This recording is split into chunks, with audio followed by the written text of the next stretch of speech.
Welcome to Energy Stew. This is Peter Roth, your host. And usually I start off with asking you a question, but it's almost like we all have the same question right now. What's going on? Peter, I love the name Energy Stew, like a conglomerate of all the energy theories, energy philosophies, energies. That's what the show, thank you, that's what the show is about. And so we're going to talk about the energy at play now that is dominating our lives dramatically. But to help us understand it better, because I think we all need more insight rather than just watching the news and picking up the latest fears. We need to talk with someone who I believe is someone who I've always looked to have the best information, who knows what's really going on about so many things. And over the years, I've known her for decades, and she's always impressed me with how far ahead of everyone else she seems to be, including me. So that's why I wanted her on the show, to help us understand what's going on. And I'm talking about Dr. Jane Goldberg, who's a psychoanalyst. She's also, and she's written eight books, so she knows a lot. And she is the owner of the Casa Spa and Wellness Center in Manhattan on East 20th Street, and also in Puerto Rico. And I always love talking with Jane. Welcome to Energy Stew, Jane. Thank you, Peter. It's a pleasure. Oh, I'm so happy because we really need to help people see or understand things that most people don't.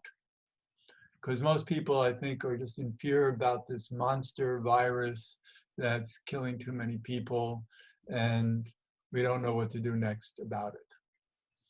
So where can we start, Jane? Actually, where I want to start is the idea of social distancing, aka complete isolation, social isolation. Also, aka solitude. I've been holed up in my house for about 3 weeks now in New Jersey. I'm in rural New Jersey.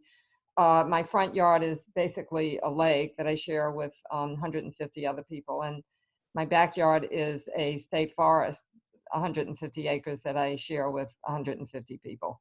So we have an acre to each of us, I guess, is one way of seeing it. So I have experienced a lot of solitude, and it's actually been really wonderful. It's been really nourishing to me to just be in nature and be with myself and my own thoughts. So I've thought a lot about social distancing, and I thank you for your comment on that you look to me for good thought. I do think a lot, and I do come up with some smart ideas, but I have to say I owe it all to the people that I read and the people that I listen to. I only have a few original thoughts of my own. So the social distancing idea came from a podcast that I heard with Adiel Tel-Oren. He's a really smart MD. He's Israeli, got his MD from Russia, so he's very kind of cross-cultural. He travels to Nepal a lot. He started some orphanages there and brings people on treks out there. So he said something that I hadn't really thought of. It was surprising to me that the social distancing took in this country as easily and as quickly as it did, because this is not, we have a very complex governmental system. We have the federal government, we have the state government, the municipal governments. I mean, everything happens on different levels, and the regulations are extremely complicated. So all of a sudden, all of us were following this. I mean, talk about herd, phenomenon. I mean, we just completely embrace this idea that we need to be away from each other and need to be 6 feet, and isolate. And so what Adiel said on this podcast that I heard a couple of days ago was that had it not been done first in other countries, so the first country that did it was China, of course. Well, China's, basically, I guess, still communistic. Then it was done in Italy, and Italy has a history of socialism. So the government agencies in these countries are much more controlling to the people in general. And so they were able to implement this with ease. And so because it was done there first, it was easy to implement it here. You know, we had seen that it was happening. The idea was that it was working. And so, yay, we found something that's really going to help us. And so we're all going to cooperate and do it. Now, Adiel made the very interesting point that although it may be, I mean, the point of it wasn't really to get fewer people infected, although they did say it would have that effect. The point of it was to kind of slow down the curve so that the hospitals weren't overwhelmed with so many people all at once. So it may have had that effect, and it may have had that benefit as an effect, but it's also had a malignant effect. And that was what I found so fascinating about what he said. So when I grew up, we all got the three febrile childhood diseases: measles, mumps, and chickenpox. You're a little older than I am, but I'm 73, and so I'm sure you had all three. Yes, Peter? Yes. And everybody in our generation had all three, and it was no big deal. We expected to get them. We got the measles. We had some little, bumps on our skin, and same Right. with chicken pox and mumps. Our adenoids maybe blew up a little bit. You were sick for a few days, and then so they did find out. I mean, I went to school with a boy whose mother had gotten measles when she was pregnant with him.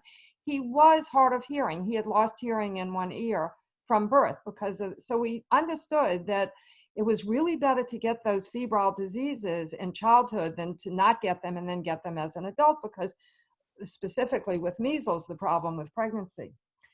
I'm sure you know anthroposophical medicine, Rudolf Steiner. So the Sure. anthroposophical people did a study some years ago, and they looked at the adults who had had febrile diseases in childhood and the adults who had not. And what they found is that the adults who had not had these fever illnesses, measles, mumps, and chickenpox, as children, were much more likely to get cancer as adults. Wow. So we understand the importance of activating our immune system in a way that it gets activated, and then in a few days you develop the antibodies, and you don't get measles again, and you're fine for the rest of your life. So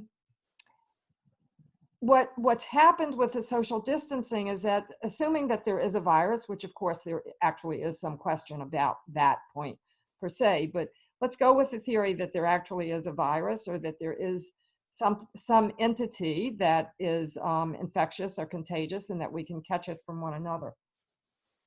So the idea about herd immunity is that everybody is going to be immune, and the best way of everybody getting immune is for everybody to get the disease, which is pretty innocuous. Like you get a flu and you're sick for 3 days, and then So we're you get that. prolonging it by this Exactly. isolation.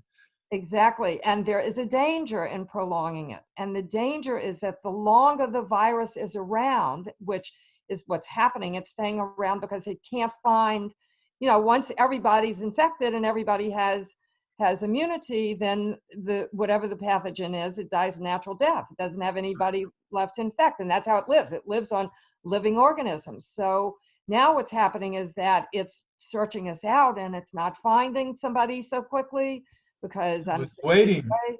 it's lying Yeah. in wait. So here's the danger. The danger is that the longer it lives, the better chance it has of mutation. The mutation is the problem.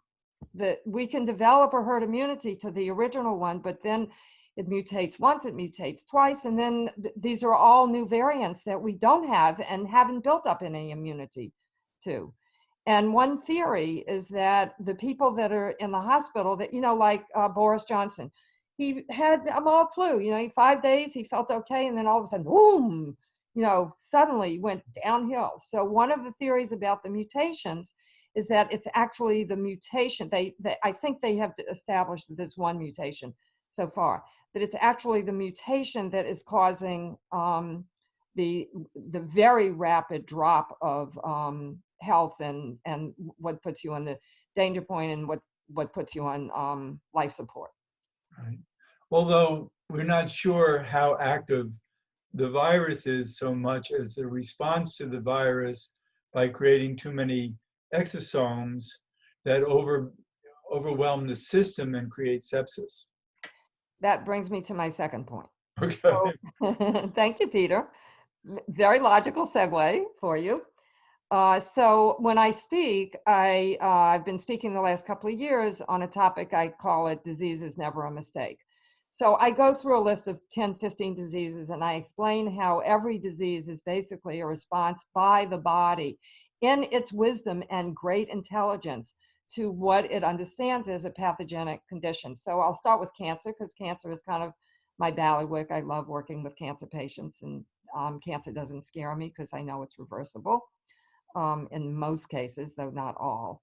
Um, so Western medicine sees cancer, the cancer tumor, as the disease. And so all of the Western treatments for cancer, chemotherapy, radiation, and surgery, are tumor oriented. And we cut out the tumor. Yay, I don't have a tumor anymore, I'm cured. But the tumor was there for a reason, and it's actually a life-saving mechanism. So we have different kind of evolutionary defense mechanisms that have developed over the eons of, from when we were whatever we were originally, to becoming humanoids. But for instance, one of them is regeneration. So as humans, we have different regenerative powers in different parts of our body. The eyes regenerate, the organs regenerate, all at a different pace. Salamanders have really high regenerative power, much higher than ours. So you cut off the tail of a salamander and he grows a new tail. Okay, we're not that far yet with regeneration, but we're making progress. And so I think one day we will be able to regenerate a limb, like an arm that's been cut off. Some people think that cancer cells are created by the brain to try to strengthen and build the body in ways that are misinterpreted by the medical world. Okay, I'm not going to go there. That's a different theory. I'm going to stay with my theory. So one of the evolutionary defense mechanisms that we have available as humans is isolation. So I have a splinter on my finger and my toe doesn't hurt. It hurts in my finger because, and then all the white blood cells rush to where the splinter is. It has isolated where the injury is. The cancer tumor is actually a collection of toxins that the body, in its greater wisdom, have put in one place. And so in that sense, it's a life-saving mechanism. So if you were to have all of that toxicity circulating throughout your body, you would be very auto-intoxicated. And that's one of the problems that happens with radiation therapy, is that, yeah, you're dissolving the tumor, great idea, but you're also releasing all of those toxins into the rest of the body. So in terms of this specific condition of corona, yes, so there are two men that I've listened to that have this theory that you just articulated of the exosomes, Thomas Cowan and Andrew Kaufman, and I encourage people to find their podcast because they're smart MDs and they've thought carefully about it, and their reference list is pages and pages long. So the body, the exosomes are part of the defense mechanism of the body. So there are a lot of the kind of peptide stem cell guys, doctors, and they're doing exosome injections. So they'll take some blood from you, and then they'll take the blood, they'll put it in a lab, and they'll grow exosomes, or they'll grow natural killer cells, they'll grow whatever it is that they decide to grow, and then they re-inject it back into you. And they do that because they know specifically with the exosomes and the natural killer cells, NK cells, that they are routing out all of the pathogens in your body. So it's a natural process. That's kind of a medical way of using the body's natural processes in a very augmented way. But just in terms of not even thinking about medical intervention, the body will create these exosomes, and the exosomes will become extremely activated, really vigorous, and very large in number. So these doctors' theory is that what you're seeing that they're calling the disease is actually an overactivation of the exosomes. You're seeing just such large numbers of. To assault. So in other words, our bodies have been assaulted, so the exosomes get going, and we don't know always what's assaulting the body. And for many people, it's pre-existing conditions that all of a sudden there might be a flu. There could be some people feel that 5G is harming us. There could be other atmospheric toxins that the body then creates these exosomes to protect us. But if it's already operating on overdrive. It's in overdrive, so it becomes like an autoimmune condition. Right. And then what I'd like to ask. And by the way, the reason why that malaria drug works when it does work, and I'm not suggesting anybody take it, but it at times has worked, and the reason why is because that's exactly what it does. It tamps down the immune system with malaria too. You've got an overactive immune system, and so anything that you do that tamps down when you have a transplant, for instance, you're on these immune suppressant drugs for the rest of your life, because if the body would recognize this, strange organ that you've just put in my body that used to belong to somebody else, it would develop an immune reaction to it and it would reject it. So these drugs that transplant patients are on for the rest of their lives are immune suppressant drugs. So there are a lot of them, and this hydrochloroquine is just one of them. But I think one of the confusing elements to this is that exosomes genetically look just like viruses. Yes, that's correct. And I think that's where the confusion is. Because they're testing for a virus, but genetically they might be, getting information that we have exosomes, which we should have, and they look just like viruses. Peter, you don't need to be interviewing me. You know everything I know. Yes, that's correct. And there are other problems with the test. This I know from Tom Cowan. So you have to get a little particle of whatever you want to call it, a virus or a particle of, a cell in your body or whatever. It's very, very tiny. It's so tiny that no test can detect it. So they have to amplify it. And so they put it through cycles, and each cycle amplifies it. Up to 45 times even. No, up to 60 times. So when they amplify it 30 times, nobody tests positive. When they amplify it 60 times, everybody tests positive. The reason why they've settled on 45 is because some people test positive, some people test negative on the 45 cycles. So depending on, and the different labs and, the different test kits have different amplifications. So there's no consistency. So we really don't know what we're seeing with the results of the test, frankly. Right, in that especially that exosomes, which are a natural part of the body, look just like viruses. Further complication. Yeah. So there's no answer to this other than we need to strengthen our bodies, make sure our bodies are balanced. Plenty of answers. Well, what I mean is that there's no traditional answer for this. Yes. So, yeah. But strengthening the immune system is a great thing to do. I mean, it's really the most important thing to do. So I wanted to comment on you commented on the pre-existing conditions, and everybody that I'll watch TV and they'll talk. I saw a woman interviewed and she was really crying and really upset that her husband had been in a coma, but he was out of it. So it looked like he was better, but she still couldn't talk to him. And then they show a picture of the whole family, and the guy is 380 pounds. I mean, that's not a pre-existing condition. And then, it turns out he's diabetic. And so everyone that I have heard about, both in my personal life and also on TV, yes, you talk to him enough. I mean, there was a young guy, he was 35, he's a physician, he got sick, and then, he says, no, I'm perfectly healthy. But then he says, well, I have exercise-induced asthma. That's not perfectly healthy. That's as stupid as when cancer patients come to me and say, I'm perfectly healthy except for my cancer. No, you're not perfectly healthy because of the cancer. The cancer means you're not perfectly healthy.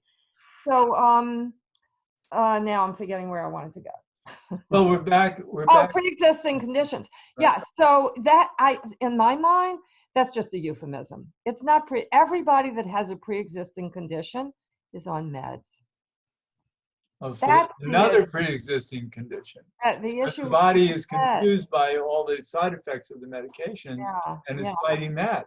And what I want to tell you now, that what you just said led me into this idea.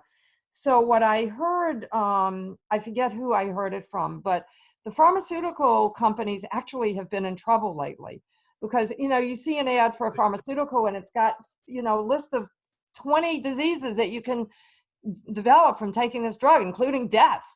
And so they've had so many toxic effects from the drugs that the drug companies actually have decided to go into vaccines. That's really ultimately what is happening with this, is that the vaccine is going to be created and it's going to be as mandatory as they can make it. I mean, we here in New Jersey, we just had a vote on mandatory vaccines, and a lot of people went down to Trenton and fought it, and so it wasn't passed, but it probably will be passed. It was passed in New York, when the whole measles vaccine thing was going on, the measles outbreak, and my friend's son was at a Rudolph Steiner school, so about 50 of the kids were not vaccinated. They wouldn't allow them into the school. They had to find Well, a school. I'm concerned about new laws of mandatory vaccines for adults, Yeah, and we me too. don't know what's in the vaccines. We have no idea. Well, we do know that they're taking out mercury, but they're still putting in aluminum.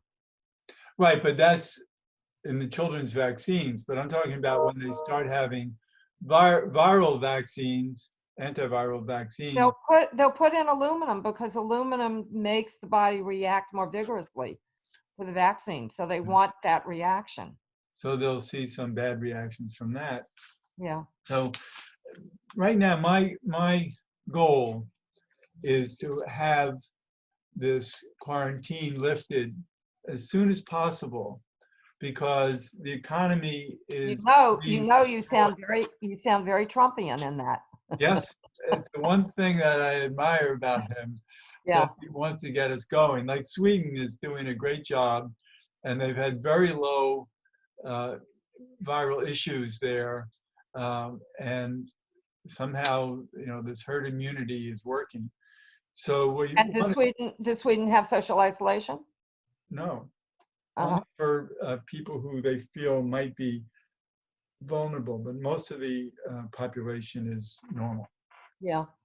And so that's what I think should happen here, is that people who feel vulnerable and because of whatever physical or age problems they have should avoid much contact, but everybody else should get back to work and let this virus play itself out, which is apparently it's not that bad a virus if you're healthy. Right. And so let it play out, and the hospitals, if there is social distancing for the people who are still vulnerable, the hospitals won't be overwhelmed. They have to start doing a better job and stop intubating so much and start using more oxygen on people and giving them zinc and other things that seem to be working, plus that one product that a lot of doctors are having success with. The reason why I mentioned being out here in New Jersey, North Jersey, where there's very little population, is because I can be in the sun. When I'm in New Right. York City, there's no sun in New York City. Well, It's high all, doses of vitamin D are very important. My brother is about to come out with a book on vitamin D with the latest research that shows that very high doses are amazing. There was a hospital in Georgia that did research with it, and they found that every patient who they gave 100,000 units a day to got out of the hospital twice as fast as everybody else. well, they're having such luck in Japan because they're using 26,000 milligrams of IVC. And I do have a doctor here that will he gave me 25,000. I said, well, in Japan, they're using 26. Why are you giving me 25? He said, because he can only buy it in 25,000 Oh, units. okay. So I did have that. I had he threw in some thiamine, some glutathione, different vitamin D. Well, unfortunately, the public can't get that much of it. So they can, and the stores are pretty much sold out of the good things, vitamin C and vitamin D and zinc. There's so many opportunities. And a homeopath told me about Arsenicum album 30C, which would be great when you have a flu. And that's all sold out too. So I'm taking a homeopathic preventative, and I can get that. yeah, well, she recommended Arsenicum album 6C as a preventative. So This one was developed especially for Corona. oh wow. Yeah. So then we're nearing the end of the show. So let's get information about people, how can they contact you so they can get any extra information from you and know more about your spa and everything else. I don't call it a spa anymore, although its name, the website is lacasaspa.com, but I rebranded it to La Casa Spa and Wellness because it's really not a spa at all. It has very Right. little to do with. You have state-of-the-art equipment there. It's amazing. Yeah. You even have a Hokat machine. I do. I have the only one like it in the city. It's ozone. Ozone kills. Actually, there is another one that I've. No, I have the only one of this kind. The other one doesn't have PMF, and no, it does. Yes, because no, I was in it. Yes, frequency-specific microcurrents.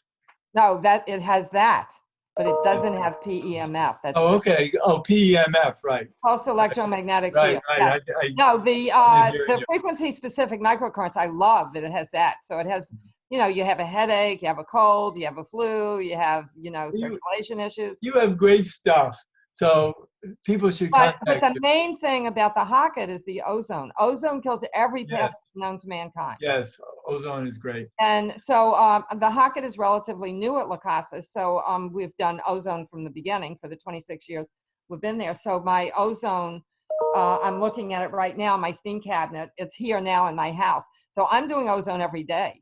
That's wonderful. But let's get back to how people can reach you because we're really at the end of the show. La Casa at lacasaspa.com is the email address of La Casa. So that's the best way. Okay. Jane Goldberg, it's so incredible to talk with you. I just love everything you have to say. Peter, like I said, you could have done the show without me. No. And this is Thank you. Yes, thank you. And this is Peter Roth, your host of Energy Stew at prn.fm. I can be reached at peter@heartriver, HEART river.org. I'd love to hear from you, and thanks so much for listening.